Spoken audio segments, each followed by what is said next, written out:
సంఘవాళ్ళు గారు, చెప్తావాళ్ళు గారు ఈ కార్యక్రమాన్ని దివ్యాంగులకు చాలా కార్యక్రమాలు నిర్వహిస్తున్నారు, బాగా చేస్తున్నారు. అట్లాంటి వాళ్ళని మీరు నమ్ముకొని వాళ్ళు చెప్పినట్టు చేసుకుంటూ వాళ్ళు ఎక్కడ ఏ కార్యక్రమాలు చేస్తారంటే దాన్ని పాల్గొనండి. వాళ్ళు మంచి ఎదురు వాళ్ళు ఇద్దరు, కానీ వాళ్ళు చెప్పినట్టు చేయండి. మీకు మంచి భవిష్యత్తు ఉంది. దివ్యాంగుల కోసం చాలా పాటుపడుతున్నారు సంఘవాళ్ళు గారు, చెప్తావాళ్ళు గారు ఈ వెంకటేశ్వరరావుకి. కాబట్టి వాళ్ళకి అడుగుదారులు రావాలి. నేను తర్వాత ముఖ్యంగా నేను చెప్పదలుచుకున్నది ఏంటంటే మన దివ్యాంగులు అంటే చాలా చులకనగా ఉంది. ఈ చులకన పోవాలంటే మన ఒక చట్టం అనేది 2016 చట్టం రాజపత్రం అనేది ఒకటి ఇచ్చారు. ఆ రాజపత్రం అనేది దివ్యాంగులు 2016 చట్టం. ఆ చట్టం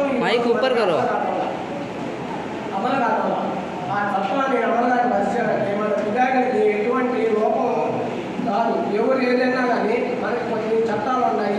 ఆ చట్టాల్లో వచ్చి మనం ఉపయోగించుకుంటే ఎవరు ఏమన్నా కానీ ఇంతకుముందు ఎస్సీ ఎస్టీ చట్టాలు ఉన్నాయి. అదే చట్టము వాళ్ళకంటే మన చట్టము ఇంకా పవర్ఫుల్గా ఉంటుంది.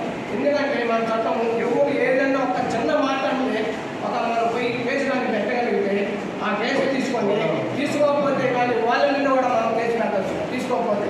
కానీ ఎందుకంటే ఇమీడియట్గా మనకి సాక్షులు వాళ్ళు అన్నారా వీళ్ళు అన్నారా ఎంక్వైరీ చేయాల్సిన అవసరం లేదు. నేను ఒక ఎకరాలను పోయి కేసులో పోయి చెప్తే వాళ్ళ మీద వాళ్ళు అంటున్నారు అని ఒక కేసు కానీ పెట్టగలిగితే వాళ్ళు ఎవరైనా ఉద్యోగస్తులు కానివ్వండి ఎవరైనా కానివ్వండి ఎటువంటి ఉన్నత స్థితిలో ఉన్నటువంటి వ్యక్తైనా కానీ మనకి న్యాయం చేయనప్పుడు వాళ్ళ మీద మనం చర్య తీసుకోవచ్చు.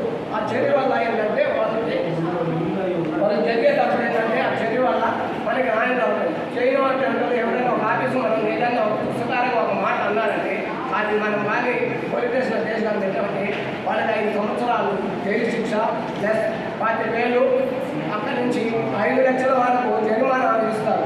వాళ్ళు కట్టాలి మనకి ఎందుకంటే మన అభిమానం మనల్ని పట్టినట్టు వాళ్ళు మనల్ని దించవచ్చు.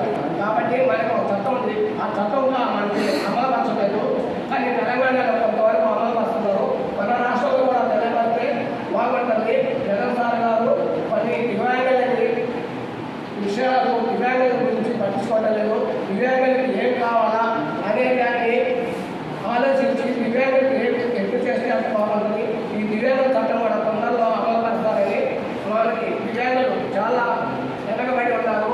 వాళ్ళకి 5,000 రూపాయలు శిక్షణ ఇస్తూ దివ్యాంగుల